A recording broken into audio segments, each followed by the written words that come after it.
The claim next of being medically accurate and science-based. I'm going to begin with the fact that girls are biologically more vulnerable to infection than boys, and they're not being informed of that.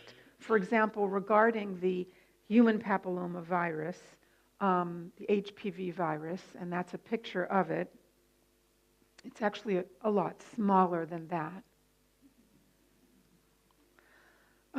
Why does the human papilloma virus infect girls so easily? In the States, we have 25% of all teen girls are infected with either this, mostly this virus and also the herpes virus. 1 in 4 teens. Why is it so easy for this virus to infect girls? It's because of their immature cervix. The cervix is the entrance to the uterus, and what you're looking at here on the left side is a photo of the cervix itself. The central area is called the transformation zone, and it is circled with a yellow marking. And on the right side of the slide, you see a diagram. The diagram indicates that the area that's in the center of the cervix there is only covered by one layer of cells. That the right part of that diagram shows one layer of cells.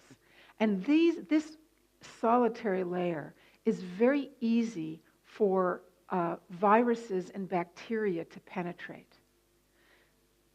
As a girl gets older and she moves into her later teens and her early 20s, this vulnerable area becomes thicker and tougher, as shown on the other side of that diagram.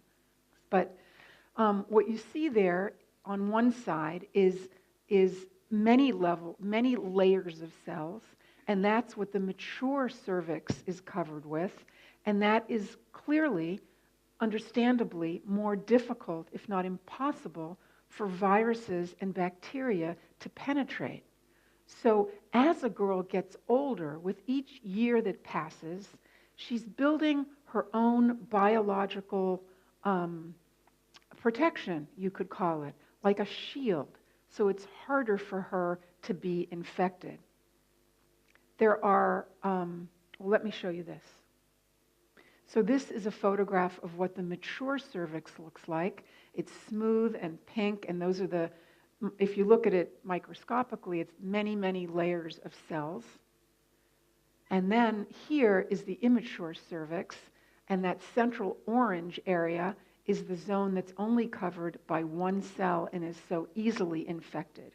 And we have found, the research has shown, that there are 2 environmental factors that can delay the maturing of the cervix. Remember, what you want is for it to mature.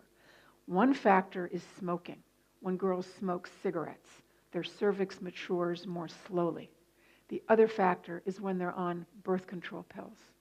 The hormone in the pill can prevent this area from shrinking. So when we put young girls on birth control pills, we may actually be inadvertently increasing her vulnerability to infection. So I like to call these cells that cover the cervix, the one layer of cells, politically incorrect cells, because boys don't have them in their reproductive system, and this just means that boys and girls are certainly different. This is one of many ways that they are. So you see, biology, not only morality says, and traditional values, and family first, says wait. It's also biology that says it's best to wait. Biology also says girls are more vulnerable than boys, and they need to know that. Now, another interesting thing, I can't spend too much time on it because I have to get to so many other things, but another reason why it's easy to infect a young woman is that there are times in her cycle when her immune system is weaker. In the middle of her cycle at ovulation is when she's more vulnerable to infection because her body won't fight it off as easily. So, and this is well known. This has been known actually for decades, that sexually transmitted diseases pose a severe threat to women's health and fertility. Biological factors place women at greater risk than men. And this is unlikely to change even if your Council for Civil Liberties threatens a lawsuit. Didn't anyone think that was funny? But the science about girls' vulnerability is omitted from sex education, and all the while they claim to be feminists, advancing the welfare of young women. It's totally upside down. The immature cervix should be at the front and center for anyone teaching science-based sex education. Real feminism protects girls and women. A few more things about the human papillomavirus is that the emotional consequences are often whitewashed. And I have a study here from New Zealand showing that 75% of patients experience depression and anger at their initial diagnosis of human papillomavirus, and for 1/3 of these, the feelings persisted for years. Now, I'll just remind you that this virus can cause both genital warts and in rare cases, cervical cancer and other cancers. But overall, sex education in my country, in your country, whitewashes what it's like for people when they find out that they have this virus, for which there is no cure. There are treatments available, but the warts often return. Now, I don't want to get too graphic, and I know that you just had dinner, or you're about, or tea. You just had tea, or you're about to have tea. So I won't get graphic, but to enter a relationship knowing that at any time you could have an outbreak of warts or blisters on your genitals, it's hard to feel beautiful. It's hard to feel attractive when you're diseased.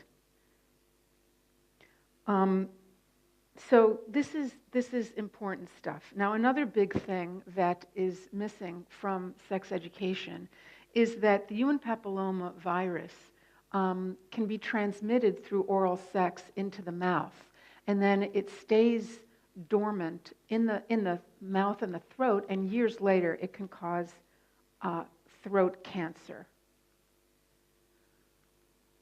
I also just learned this last week, that certain strains of the human papillomavirus are associated with increased heart disease.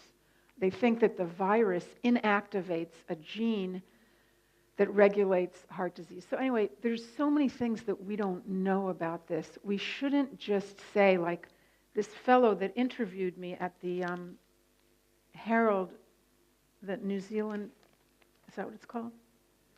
The New Zealand Herald. So we were talking about human papillomavirus, and he said, oh, well, everyone gets that. Everyone's going to get that. And I just said, what? What are you talking? He said, he really didn't want to hear about it. But the truth is that not everyone has this virus, and many people manage to escape it. And that is the ideal that we should be presenting to our students, not that everyone gets this.